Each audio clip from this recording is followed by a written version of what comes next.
Hey everyone, myself Nitish Kumar, undergraduate student at IIT BHU। आज मैं एक video लेके आया हूँ कि लास्ट के 5 दिन एडवांस के लिए बहुत इंपॉर्टेंट होता है। आपको कैसे रहना है, खुद का माइंड कैसे कंट्रोल रखना है, पॉजिटिव कैसे सोचना है, नेगेटिव से कैसे दूर रहना है, ये सब बातें हैं जो मैं लेके आया हूँ, जो आपको जेईई एडवांस में अच्छा परफॉर्म करने के लिए ये पॉइंट बहुत इंपॉर्टेंट है। सबसे पहला पॉइंट मेरा ये रहेगा, मैं आप लोग से यही बोलना चाहूँगा कि बहुत सारे का स्लीप शेड्यूल है जो बिगड़ा हुआ होता है। क्या है कि बहुत सारे बंदे रात में पढ़ने की आदत होती है उनकी, ये होता ही है। मैं कोटा में रहता था तो बहुत सारे बंदे रात में ही पढ़ते थे, तो मैं बता रहा हूँ कि रात में 3 बजे 4 बजे तक जग जग के पढ़ रहे हैं। तो मैं बोलूँगा कि अभी से ही ये आदत सुधार लो। जैसे कि सपोर्टेड रात को 10 बजे सो गए, सुबह 6 बजे उठ गए। मिनिमम मैं बोलूँगा कि 6 से 8 सब बोलते हैं कि सोना चाहिए, लेकिन मेरे ओपिनियन में मान लो कि 7 से 8 सोना। जितना मैक्सिमम हो सके सो सको तुम 8 घंटा तक सो और चिल रहो, टेंशन नहीं लो कि अभी के दिन है कि जितना सो फायदा करेगा। एक्चुअली में क्या है कि 10 बजे तुम सोने का आदत डालोगे ना, तभी 5-6 दिन से, तो लास्ट का जब एग्जाम आएगा तो उस दिन भी तुम अगर 10 बजे बेड पे सोने जा रहे हो तो नींद आएगी। नहीं तो क्या होता है कि उस दिन इतना टेंशन होता है ना एग्जाम से एक दिन पहले कि तुम्हें 10 बजे नींद आएगा ही नहीं। अगर तू सपोर्टेड 8 बजे बेड पे जा रहा है एग्जाम के एक दिन पहले, तो तुम्हें 11 या 12 बजे नींद आएगा, क्योंकि माइंड में तुम आंख मूनेगा तो सोचते रहेगा पेपर के ही बारे में कि कल क्या होगा हमारे साथ। इसलिए मैं बोलूंगा अभी से ही आदत डाल लो कि 10 बजे हमें सोना है, तो उस दिन आसानी से आपको 10 बजे नींद आ जाएगा। तो मैं ये बोलूंगा कि आप अपना स्लीप शेड्यूल है जो भी है आप अच्छा कर लें, एक वे में सोएं और दिन में ना सोएं। जिस समय एग्जाम है होता है 9 से 12, 2 से 5, इस समय सोना ही नहीं है। मैं पिछले वीडियो में यही बोला था कि स्लीप शेड्यूल पे आप फोकस कर लो, सुधार लो। तो मैं सबसे पहले बोलना चाहूँगा कि आप लोग लास्ट के 5 दिन में सबसे ज़्यादा ध्यान दें अपने हेल्थ पे, माइंड को फोकस रखें और डाइट अच्छा लें। आप लोगों का हेल्थ बहुत ज़रूरी है। अगर लास्ट के 1-2 दिन पहले आपकी तबीयत ख़राब हो गई तो आप लोग ऐसे ही पहले से स्ट्रेस हो जाओगे, फिर पढ़ नहीं पाओगे अच्छे से और उसकी वजह से लास्ट में एग्जाम परफॉर्मेंस भी ख़राब होगा तुम्हारा। इन सब पे ध्यान दें। लास्ट के समय ये बहुत ज़्यादा मैटर कर जाता है भाई। लास्ट के समय ये सब बहुत छोटी छोटी चीज़ों पे बहुत बारीकी से ध्यान दिया जाता है। इन सब का इफेक्ट पड़ता है लास्ट के पेपर के दिन, ये तुम्हें बाद में पता चलेगा। और माइंड को फोकस रखने के लिए तुम एक्सरसाइज कर सकते हो, मेडिटेशन कर सकते हो, थोड़ा फिजिकली एक्टिव रहो ताकि लेजी ना फील करो कभी एग्जाम के दिन, थोड़ा एक्टिव फील करो, फोकस रहो लास्ट के टाइम, ये ज़्यादा इंपॉर्टेंट है। और पेपर अच्छे से देना, काम रहना, कोई स्ट्रेस नहीं लेना और ट्राई करो कि स्ट्रेस ना ही लो एकदम। अगला पॉइंट मैं ये बोलना चाहूँगा कि अब वो दिन आ गया है कि अब तुम्हें पेपर नहीं देना, क्योंकि जितना पेपर देना था तूने अब दे लिया। अब मैक्सिमम 5 दिन में 1 से 2 पेपर दो बस। मैं तो यही बोलूँगा 1 से 2 पेपर बस, इससे ज़्यादा नहीं।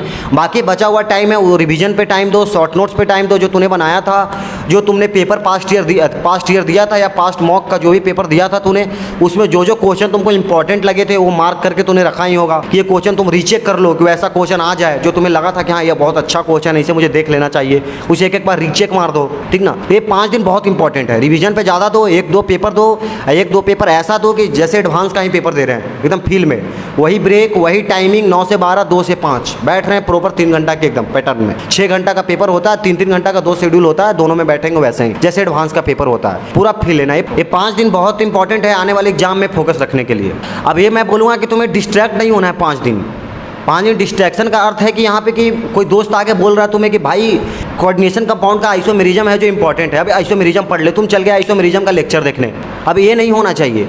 जो छूटा, अब जो मेरे को आता है उसी को मैं रिवीजन करूंगा, उसी को स्ट्रॉन्ग करूंगा। अब नया पढ़ने गया तो डिप्रेशन में आ जाएगा उससे क्वेश्चन में, क्योंकि तुम 5 दिन में एडवांस का क्वेश्चन पढ़ के नहीं कर सकता। उसके लिए तुम्हें थ्योरी डीपली नॉलेज होना चाहिए। फिर क्वेश्चन करने जाएगा, क्वेश्चन नहीं बनेगा और डिप्रेस हो जाएगा। जो नंबर आ रहा था डर जाएगा कि एडवांस अब होगा कि नहीं होगा। तब ये नहीं करना है। तुम्हें जो क्वेश्चन तुम पहले जो पढ़ चुके हो उसी को रिवीजन करो। जो क्वेश्चन तुम्हें इंपॉर्टेंट लगा था उसको एक बार चेक कर लो, क्या ऐसे क्वेश्चन आते हैं पेपर में, देखा था कि हाँ ये अच्छे क्वेश्चन मेरे को लगे थे। तुम पेपर दिया होगा तो तुम्हें पता चल गया होगा कौन कौन क्वेश्चन इंपॉर्टेंट है, कौन कौन क्वेश्चन टफ था, उसे एक बार देख ले। जो मेरे से नहीं बना था उसे रीचेक करने का समय आ गया है। कोई बंदा आके तुम्हें बोल रहा है कि भाई फिटजी का पेपर दे दे या तुम किसी और इंस्टीट्यूट का मौका दे दे, तुम जो देते आ रहे हो वही दो, इधर उधर मुँह नहीं मारना है। ये सर का क्वेश्चन है, ये बुक लगा ले, वो बुक लगा ले, अब ये नहीं करना है। ये टाइम अब गया। अब जो करना था कर लिया, जो होगा आप देखेंगे पेपर में, सीधा बात है। 5 दिन बचा है, ये बहुत इंपॉर्टेंट टाइम है तुम्हारे लिए। हल्का सा भी गड़बड़ाए पेपर जाएगा खराब। मेरे साथ वही हुआ था। मैं लास्ट के दिन हेल्थ पे नहीं ध्यान दिया, ये बोला विवेक ने, यही बोला कि हेल्थ पे ध्यान रखना है। मेरा हेल्थ खराब हो गया तो इस वजह से मेरे नंबर 20 या 30 नंबर कम आ गए जो ओरिजिनल पेपर में मेरे आते थे। और मेरा रैंक बहुत पीछे बन गया। जो आने थे मेरे को रैंक, वो रैंक नहीं आया। वो दोस्त से दूर रहें जो तुम्हें मतलब कि निगेटिव थाउट देते हैं। उनके पास जाओगे तो वो बोलेगा कि भाई ये नहीं हुआ है, IIT नहीं होगा, ये बंदा का तो 200 नंबर आ रहा है, मेरा 100 ही आ रहा है। कोई दोस्त होगा जिनका 150 आ रहा होगा, किसी का 180 आ रहा होगा। उनसे जब बात करोगे तो डिमोटिवेशन फील होता है। तो जिससे तुम्हें डिमोटिवेशन फील हो रहा है ना, उससे बात ही मत कर। अभी उससे बात कर जिससे तुम्हें बात करके अच्छा लगता है। मोटिवेशन फील होता है, समझा। तो ये सबसे दूर रहना है तुम्हें, खुद को मोटिवेटेड रखना है, घूम फिर, हेल्थ पे ध्यान रख। शाम को मैं बोलूँगा डेली कि निकल जाया कर 7 से 8 जो भी होता है, फिर जिस टाइम होता है 7 से 8 एक बार पार्क, जो भी नज़दीकी पार्क है वहाँ पर निकल जाया कर, गाना सुन, जो भी तुम्हें अच्छा लगता है वो कर, खेल कूद जो भी कर, समझा। और स्लीप साइकिल सुधार ले, जो मैं वही बोला इंपॉर्टेंट बात। तो मैं बोलूँगा लास्ट के 5 दिनों में अगर तुम्हें थोड़ा बहुत स्कोर अच्छा करना है तो केमिस्ट्री पे बहुत ज़्यादा फोकस करो, इसे बहुत ज़्यादा रिवाइज करने की ट्राई करो।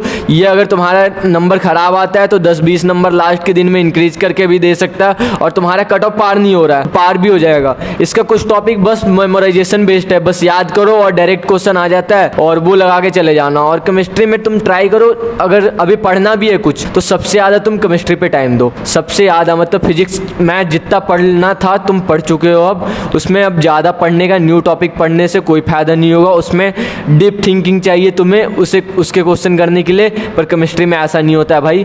केमिस्ट्री तुम पढ़ सकते हो लास्ट के टाइम थोड़ा, और पढ़ के थोड़ा बहुत अच्छा स्कोर कर सकते हो इसमें। तो ट्राई करो केमिस्ट्री जितना अच्छा कर सकते हो लास्ट के टाइम उतना ज़्यादा पढ़ो। मैं तो बोलूँगा 3-4 घंटे लास्ट के टाइम केमिस्ट्री पे तुम दो, अच्छा होगा तुम्हारे लिए। जैसा कि विवेक ने बोला आप लोग से कि केमिस्ट्री बहुत इंपॉर्टेंट है, मैं बोलूँगा कि केमिस्ट्री रैंक दिलाती है। मैं पिछले वीडियो में यही बात बोला हूँ कि केमिस्ट्री आपको रैंक दिलाएगी, मैथ फिजिक्स आपको सिलेक्शन दिलाएगा। तो केमिस्ट्री बहुत इंपॉर्टेंट। जो बंदा का स्ट्रॉन्ग है, मैं फिर से बोलूँगा कि देखो फिजिकल तो चलो तुम्हारा फार्मूला बेस होता है, वो तुम्हें कॉन्सेप्ट पता है तो कर लेगा, लेकिन सबसे ज़्यादा तुम भूलोगे इनऑर्गेनिक। ऑर्गेनिक में क्या बोलेगा कि ऑर्गेनिक पे रिएजेंट क्या करता था, ये कहाँ पे अटैक करता था, मेटा पे करता था कि पैरा पे करता था कि ऑर्थो पे करता था। तो ये सब छोटी छोटी पॉइंट है जो तुम्हें लगता है कि तुम भूलते हो, जो याद है वो तो देखना ही नहीं, तुम्हें पता होगा तुम क्या चीज़ कौन से चैप्टर से क्या भूलते हो, उसे एक बार देख लेना।